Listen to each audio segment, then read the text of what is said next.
Pierre, bonjour. Bonjour.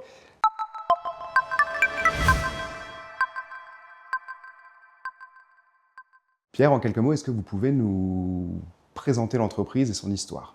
Alors Pierre Lanier, c'est une entreprise d'abord familiale qui a été créée ici à Ernoldsheim-les-Saverne, donc en Alsace, et qui est à présent le premier fabricant français de montres. Créé ici à Ernoldsheim-les-Saverne, en quelle année? Pierre Lanier a été créé en 1977 et d'ailleurs l'année prochaine nous allons fêter nos 50 ans. Très bien, je vous remercie. Pierre, aujourd'hui, Pierre Lanier, c'est combien de montres à l'année? Alors, on fabrique 350 000 montres chaque année, qu'on vend principalement en France, mais aussi à 30% à l'étranger, à l'export. Et ça va du Japon jusqu'en Arabie Saoudite, jusqu'en Allemagne, en Italie, au Kazakhstan, dans tous les pays du monde. En termes d'emploi, Pierre, vous employez combien de personnes à Ernoldsheim-les-Saverne? À Ernoldsheim, nous sommes 80 personnes et nous employons encore 25 personnes à Madagascar. La particularité, c'est qu'à Ernoldsheim-les-Saverne, vous me dites si je me trompe, mais tout est assemblé.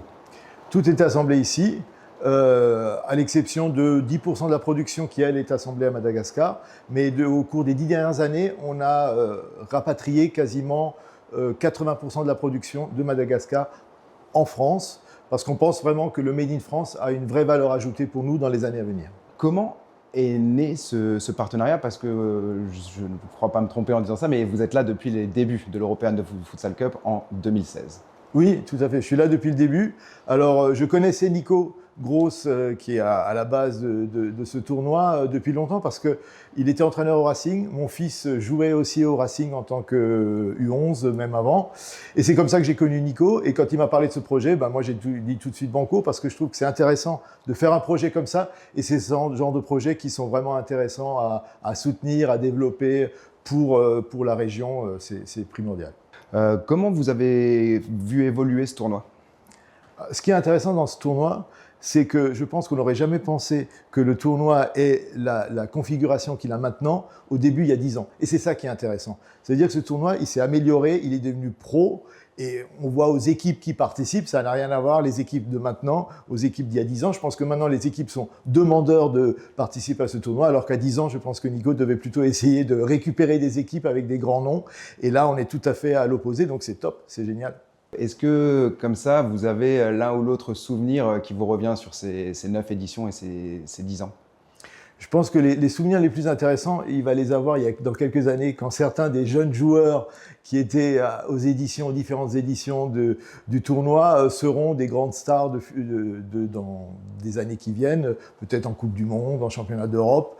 Et c'est ça qui va être intéressant, parce que je pense qu'il y a plein de joueurs qui sont passés par Strasbourg, par ce tournoi-là, qui vont être amenés à être dans les grands clubs européens, puisque les grands clubs sont déjà dans le tournoi. Pierre, j'aimerais en venir un petit peu au partenariat, au sponsoring, au mécénat que réalise votre entreprise Pierre Lanier autour des acteurs de la vie locale.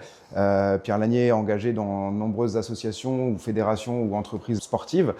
Pourquoi, pour vous, c'est important d'accompagner ces entités? Alors, on parle souvent, alors que si on veut un nom ronflant, on va dire que c'est la responsabilité sociétale d'une entreprise.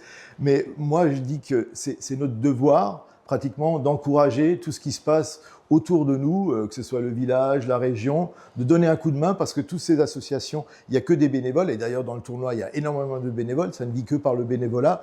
Et c'est à nous, entreprises, de donner aussi le coup de main nécessaire pour que ces associations, ces clubs puissent vivre et puissent faire profiter l'ensemble de leurs licenciés de l'amour du sport qu'ils ont. Et ça, c'est primordial. Et je pense que ça, moi, je me suis toujours attaché à faire ça dans notre environnement et à soutenir les clubs locaux. Alors, vous soutenez beaucoup de clubs. Est-ce que vous pouvez nous en citer certains? Alors, il y a le foot, évidemment, avec la Ligue de football, avec Ernoldsheim-les-Saverne, notre club de chez nous, dans lequel j'ai d'ailleurs joué il y a quelques années, enfin il y a très longtemps. Et puis on est ici dans le basket, alors dans le foot, on était au Racing, on est également dans le basket avec la SIG à Strasbourg, et on soutient souvent l'Euro-tournoi aussi, enfin tout ce qui se passe localement, le club de foot de Saverne, le club de rugby de Saverne. Donc tout ce qui est local, moi, j'aime bien soutenir ces clubs-là parce qu'ils ont besoin d'entreprises comme nous. Pour en revenir au partenariat avec l'European Futsal Cup, où est-ce que vous voyez dans 5-10 ans? Est-ce que vous allez continuer à accompagner l'European Futsal Cup?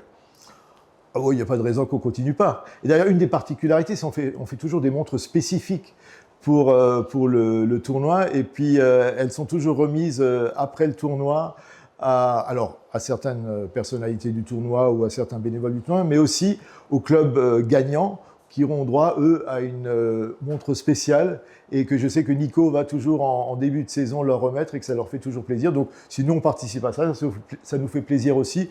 Et puis évidemment qu'on va toujours continuer à être partenaire. Donc là je suis en train de m'engager avec Nico, mais bon, tant pis, je le fais. Allez, on y va.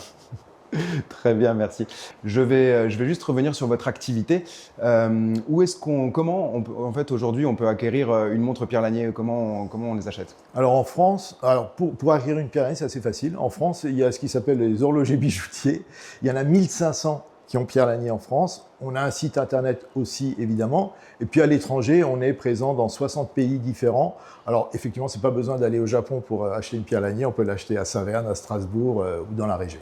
Et puis pour finir, un petit souhait par rapport à l'European Futsal Cup sur cette 10e édition. Quel est le message que vous voudriez faire passer comme ça? Ce serait bien qu'il y ait un Français qui gagne, mais ça a l'air compliqué chaque année. Donc on va dire peut-être qu'un Français va gagner. Et puis il faut que toutes les entreprises qui suivent ce reportage se sentent concernées, parce que je pense que c'est une des opérations qui a une vraie renommée européenne. Et c'est un vrai marqueur pour le foot. Et donc, ça fait partie de tout cet environnement foot de l'Alsace, où on sait très bien que les Alsaciens, le foot, ils aiment bien.